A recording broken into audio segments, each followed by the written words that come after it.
Hopefully everyone can see my screen. Yeah, so my name is Lee Dolson. I run Zscaler's solution architecture business. And basically, the role of myself and my team is to help customers understand, how they're going to adopt some of the new technology that Zscaler can offer and how that aligns with other cloud technologies, along with, the things that are in the data center. Digital transformation doesn't happen overnight. It's a journey. And that's a lot of what my team does here at Zscaler. So I really appreciate everyone's time that you're giving us here today. I'm just going to walk through some basic overviews of some of the trends that we're seeing, and hopefully that'll set the stage for the conversation going forward. So if you think about one of the biggest drivers, we're seeing a big shift from the way we've been doing things for the past 20, 25 years or so, which, the picture there on the screen is, what we've collectively been doing as an industry. It's like, we built networks, we built data centers. Those were all connected to our physical offices, our physical locations, and we built this security perimeter around that. And that worked pretty well for a very long time. But in especially the last 5 to 10 years, that's been becoming more and more unwieldy, because what we're doing is we're shifting all of our applications into SaaS or into infrastructure as a service and other cloud platforms. That in turn has enabled users to work from anywhere. And so users aren't in the office, your applications aren't in the office. So what is the role of the original network that you built connected to the offices if the users aren't there and the apps aren't there? Before COVID, it was still like, okay, most of the users would often still come to those buildings. So it sort of made sense, but it's been very eye-opening. And that's, I think, one of the biggest drivers of the cultural change in this topic is the eye-opening side.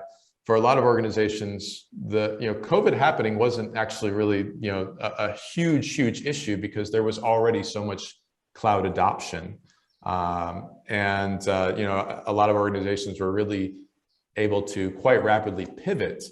But at the same time, it became very obvious the traditional way of investing everything in the physical premise and the physical network didn't really make sense anymore. And that was sort of the eye-opening thing. And so we're seeing organizations start to rethink what is the role of the office and the data center, and how am I going to support users working from anywhere, because that doesn't look like it's going to go away anytime soon. So there's two aspects of the cultural change. It's, for your internal IT staff and security staff, but also the expectations of the employees that we're all working with.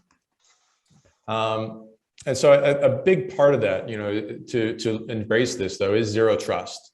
And I tie that in with secure access service edge. So zero trust is a component of secure access service edge, or SASE. That's a term that I imagine most of you have heard in marketing these days. It's very popular since Gartner coined it. What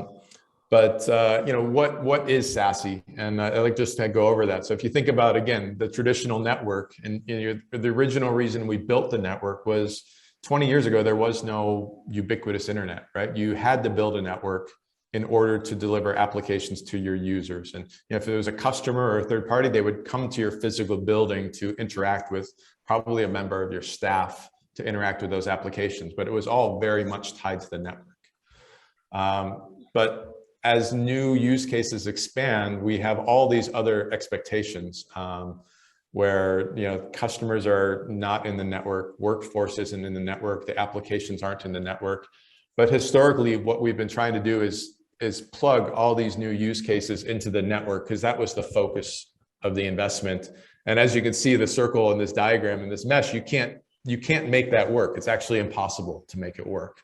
And it's even where you try to force it, it creates very clunky and very hard to manage solutions that cause performance challenges, cause operational challenges, a lot of different issues with trying to tie that into the network.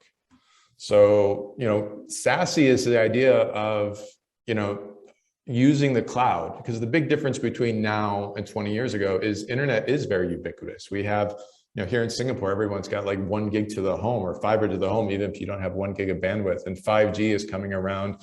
We see that throughout Southeast Asia and throughout the world that, people have ubiquitous high bandwidth connectivity in multiple flavors.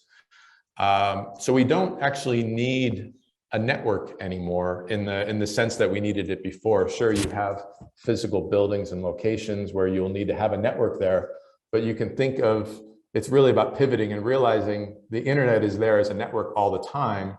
The idea of SASE and Zero Trust is delivering a cloud architecture that connects users or applications to the destination that they need to connect to.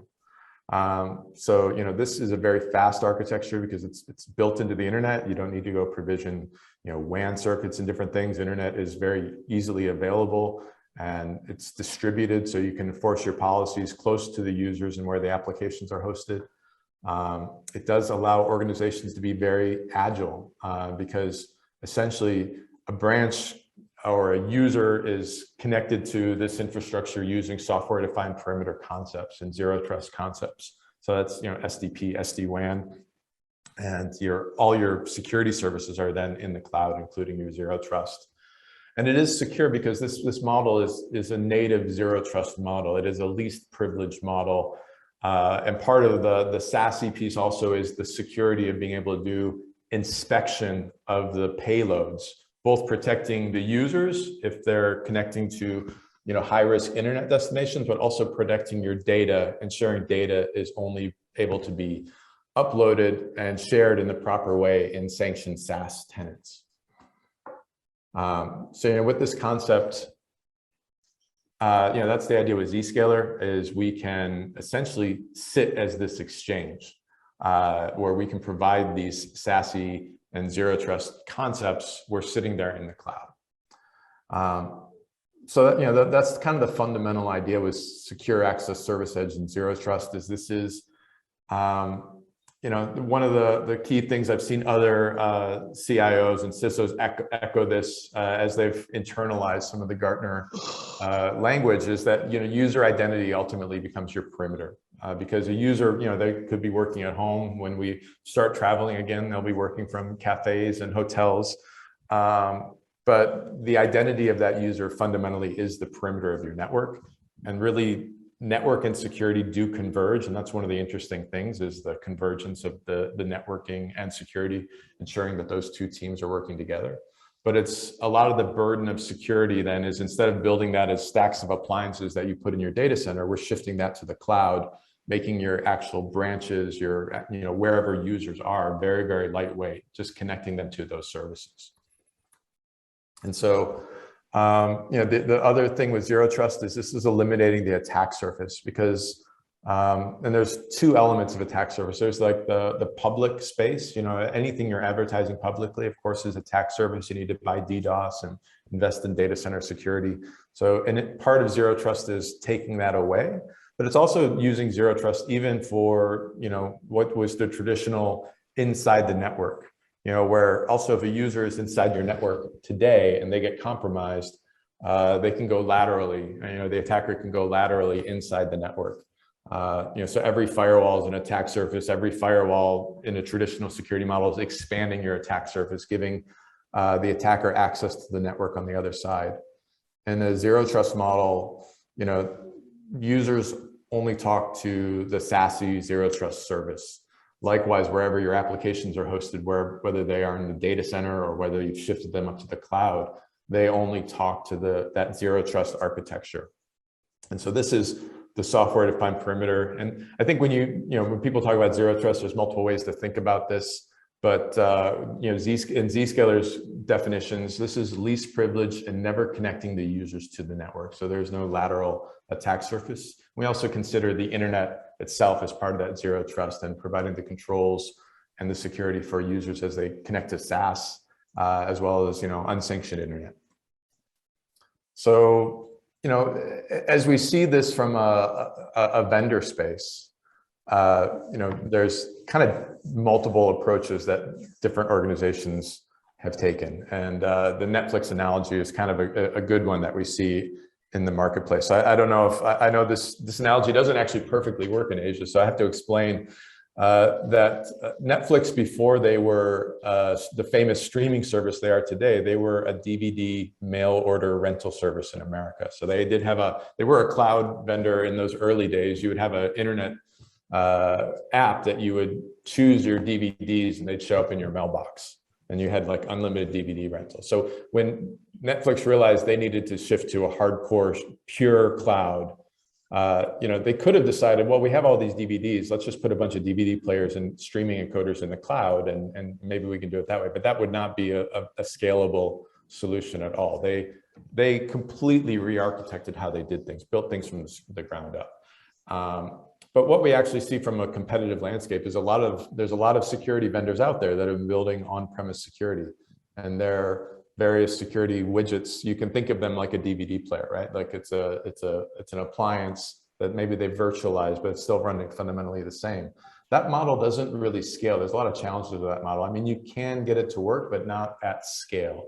And so that's where we like to talk about some of the shifts. When you look at the CRM space, you don't see the old CRM solutions like Siebel around. They just disappeared because they couldn't make that shift, and that got replaced by companies like Workday and Salesforce. And so Zscaler is very similar. We were founded from the ground up to be a pure SaaS solution, founded, to deliver all of our security capabilities using, SaaS from the start. So it is security as a service built as a native cloud solution. And so that's why we're a market leader. We've been in the Gartner Leader Quadrant for Secure Web Gateway for nine years, actually 10 years. Actually, I realize I've got the outdated slide here now. And so really scaling well and been driving a lot of customer adoption of transformation, and especially that's accelerating because of what customers are looking at with COVID. I think Lee has mentioned a fair bit, and I echo what he has shared. Definitely more folks are moving to the cloud as part of digital acceleration or digital transformation. And there is definitely also the acceleration towards Industry 4.0, right? Nowadays, the hype term that folks are trying to call their journey is something 4.0. So it can be Port 4.0, it can be Finance 4.0, and so forth. Essentially, it's about automating a lot of those manual processes and having better sensory analytics for predictive and preventive analytics and so forth. So with that comes increased, for instance, RPA, robotic process automation, increased automation of cyber physical systems in the likes of operational technology. There is increasing IT and OT convergence. And in some ways, operational technology needs to work with either edge computing or cloud computing to reach the state of 4.0 industrialization maturity. So the future of work will definitely be more fully digitalized, and smart cities will be the accelerated realities and visions, riding on what I shared earlier about Industry 4.0. And cloud adoption is definitely on the rise. So cloud adoption, generally speaking, I do not just look at public cloud or virtual private cloud. I regard cloud adoption as referring to also private clouds, right, and hybrid clouds, so to speak. So in general, from ISACA Singapore's survey, so we conduct actually surveys on an annual basis on our membership. This third year we have been running surveys across our 3,200 strong membership, and cloud adoption has definitely been on the increase. 63% of organizations we surveyed have adopted the cloud more, and the main reason is to be able to quickly scale up to meet unforeseen capacity requirements, followed by the need to increase technical capabilities when new cloud functions are available, right? So those are generally the key trends that we are seeing. Thank you. All right. Yeah, Lee, you want to add on that? Yeah, sure. I'm seeing a lot of the same things. And actually, Zero Trust is a component, and I realized, I think someone threw in the chat that the audience could see the results of that. So let me just flash this up on the screen while I talk here, because we've definitely seen, I'd say I 100% agree with Stephen on these trends, and a lot of those I'd say are beginning, and it aligns a lot with the with Zero Trust. This answer, you see, like about 30% of our audience hasn't really started. Obviously, you're here on this call to learn. Another 30% are exploring, and then the other 30% have actually implemented to different degrees of success and comprehensiveness. So it's pretty interesting results that it's pretty mixed across those three areas. And I guess what I've seen from a adoption, we've seen the easy things done first, where we've seen, obviously, here we are on Zoom, and we've seen a massive uptick on people adopting collaboration like Zoom and Teams, and of course we're all used to our daily life happening. But when we're getting into some of the other things that Stephen's talking about, there's a lot of interest and different levels of investment. I feel, for those of you who are around in the 2000s, I almost feel like we're like in a reverse Y2K. If you think about Y2K, that was an event that everyone saw coming, and there was lots of technology investment. And it turned into kind of a non-event because we actually, as an industry, we kind of got together. And in some ways, or for a lot of organizations, COVID wasn't the end of the world. It was wow, it was a wake-up call, like Y2K was. It was this pivotal thing. And now we see organizations understanding that old world has changed, and now thinking of what are the new investments I need to make? And it is into operationalizing things and shifting things more into the cloud, so that because these trends were already on their way, but it's how do I do it securely, and how do I do it in a way that can actually help accelerate business, I think, is the other thing that we see, because these same technology trends, we actually see IT moving more. So the last few years, we've obviously, because of the sophistication of the threats, we've definitely seen just organizations take security much more seriously, and a lot more investment in team members and security teams. Where often security was like sort of often reported into the network team, and was a diminished role. We see that becoming more and more a completely separate team with a lot more sophistication in a lot of organizations.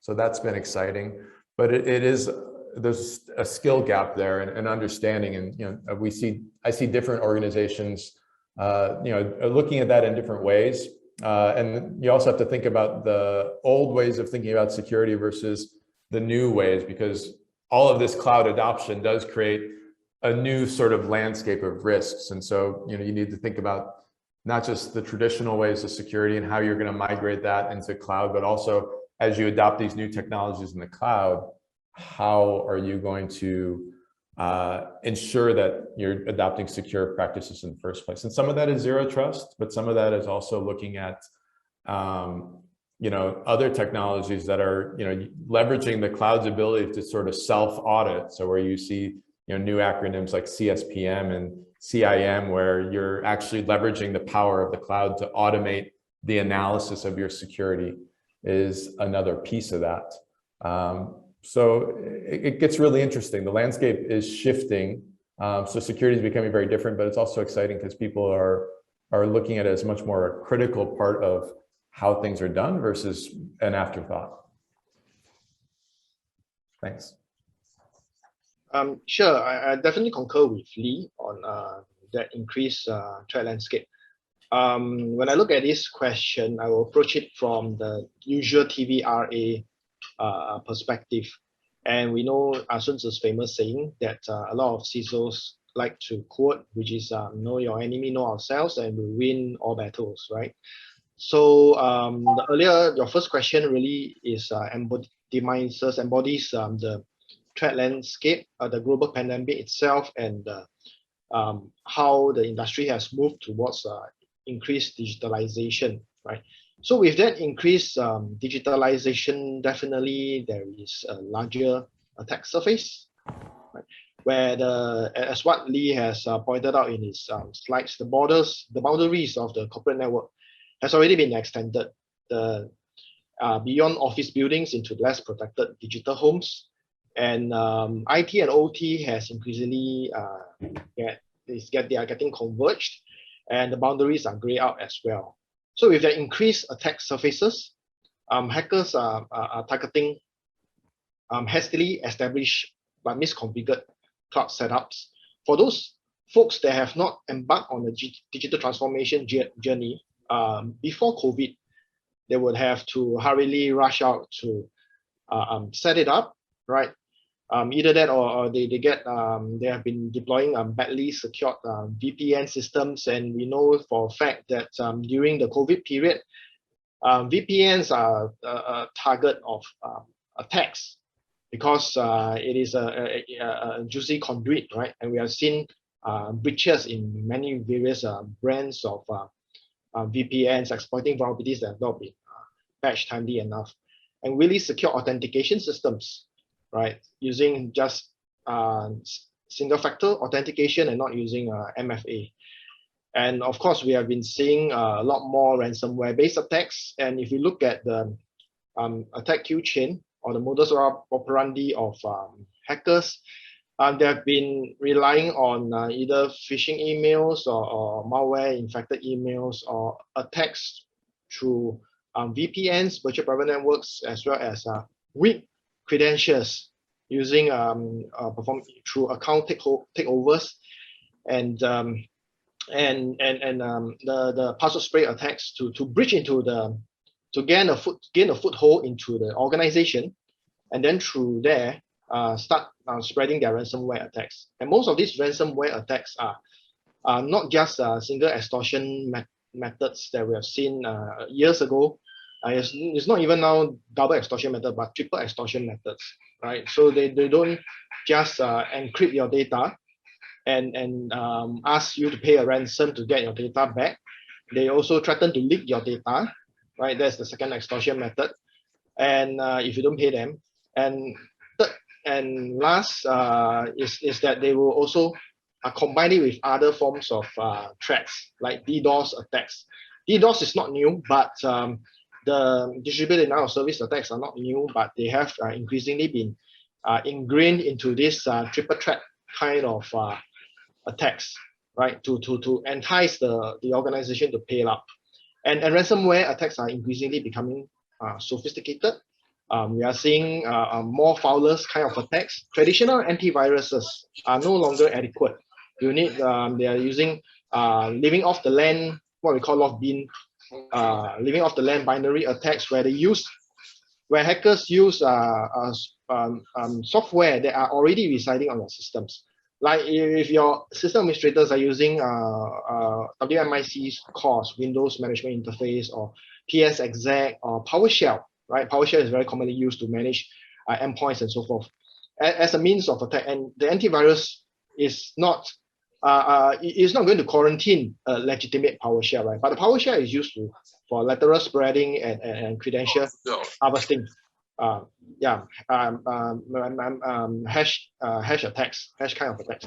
So definitely all this requires a protection of east-west traffic within the same network, and that's where zero trust comes in place, right? As business change and adapt in response, they have to look at the threat landscape. This increased threat landscape, increased exposure from cloud-related threats, increased exposure within their own premises. And that is where zero trust serves this purpose very well, because it's about protecting, disrupting the attack in its modus operandi, whether it's attacking the cloud first or getting a foothold in the environment and then trying to spread laterally. So businesses have tried cyber insurance as a way of risk transfer, because everything goes back to risk governance, right? It's about ensuring that the business run, there's no 100% security, but you need to manage risk down to an acceptable risk appetite. And so businesses have tried cyber insurance, but it's not a panacea. Ransom threat actors, in fact, love cyber insurance. That means they are guaranteed payments. And some of the interviewed ransomware gangs, like the rival ransomware gangs, have divulged how they attack cyber insurance companies first, get hold of their client list, and attacking all these clients and get the payments and before they attack the cyber insurance companies. So it's definitely getting more difficult if you are thinking of cyber insurance as a way out.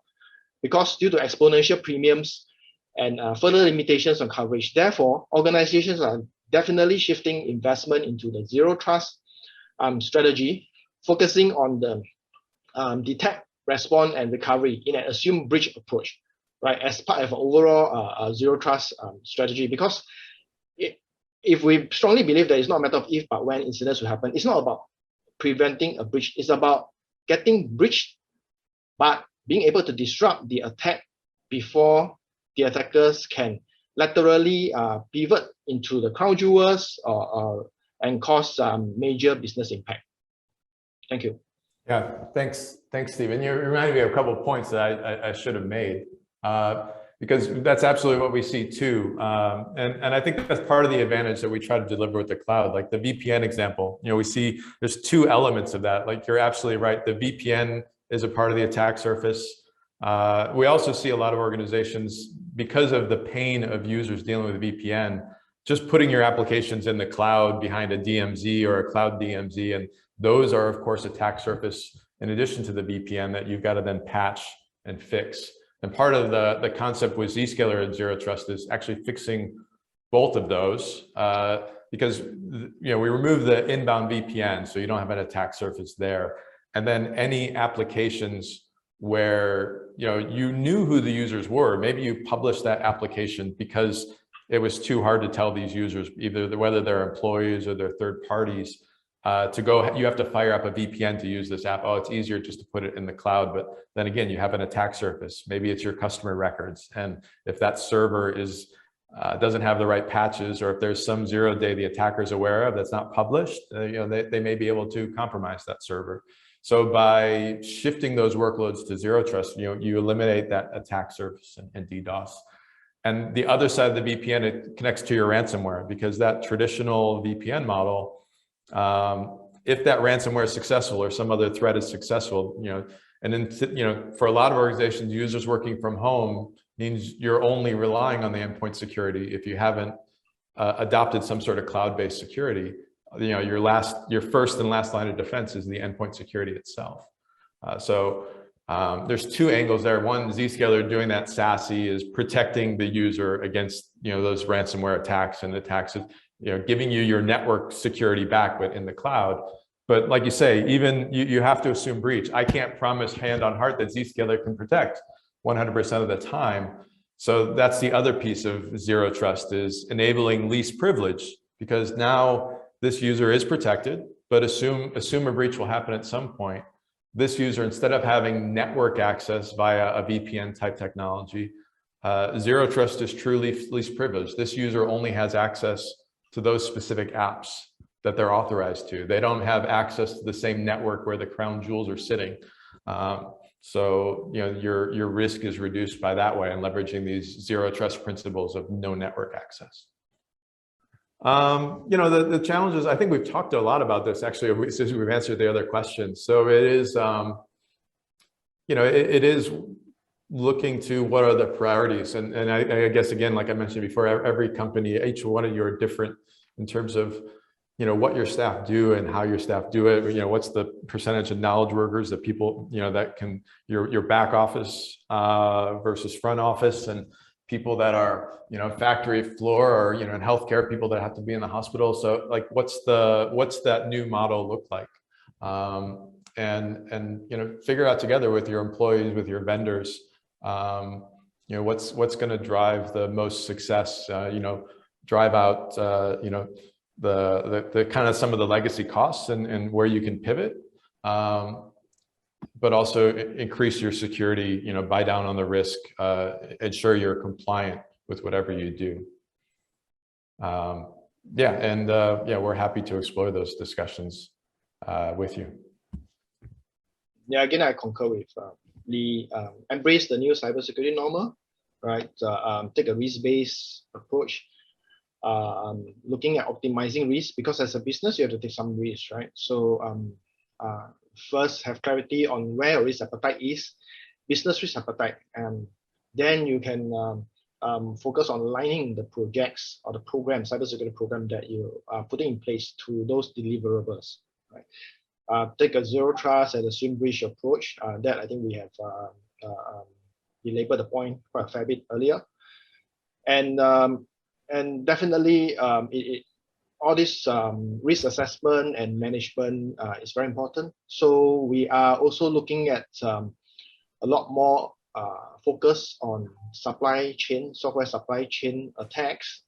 And with that comes increased scrutiny on the vendors themselves, their software bill of materials, whether they meet the right posture, whether the vendors themselves, they also scrutinize their subcontractors. So for instance, if this is a SaaS cloud service provider, does the SaaS cloud service provider scrutinize their infrastructure provider? Because it could equally be breached if it can be breached because of a breach in the infrastructure, right? And that is where scrutiny in terms of the compliance, there will be increasingly more regulatory frameworks. The Cybersecurity Agency of Singapore is going to release the supply chain perspective of the practice, code of practice. And I mean, the US, the UK, they have released guidance on the supply chain practices. And that is where I think increasingly questions have to be asked.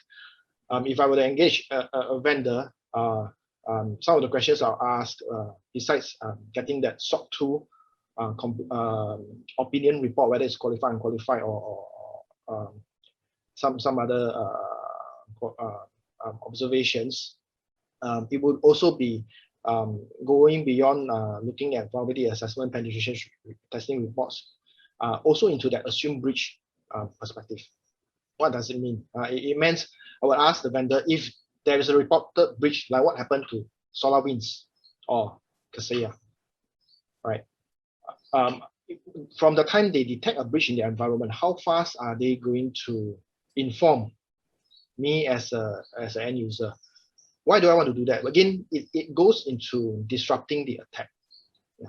No vendor is 100% secure, and we have seen vendors time and again being breached, right? It's not a matter, like I said, it's not a matter about being breached. It's not a concern about being breached. It's a concern if the breach is not adequately contained. So by having the vendors reporting or escalating to you, time to notification fast enough, you can contain. You have that situational awareness to contain the attack by either momentarily disconnecting the connectivity, or you can ring fence the attack to prevent lateral movement, or you have certain indicators of compromise, or you have understanding of the techniques and procedures as per the MITRE ATT&CK framework. You can then deploy monitoring solutions or update and monitoring solutions to be able to mitigate against attacks that come in through the supply chain. Yeah. Yep. So I think that is the advice I would give companies as they prepare for challenges post-pandemic. Is increasingly hackers are targeting the supply chain because there's some implicit trust. And when you talk about zero trust, again, it goes back to those principles. Trust but verified, right? You use some third-party vendors, you still need to validate, provide the oversight to make sure that they are. I guess I'll start with that one. So I don't know if it's, yeah, I guess it's changed how, in the sense that people are suddenly looking at it with a different lens, right? The compliance obligations didn't change because of the pandemic. You had the same obligations before and after.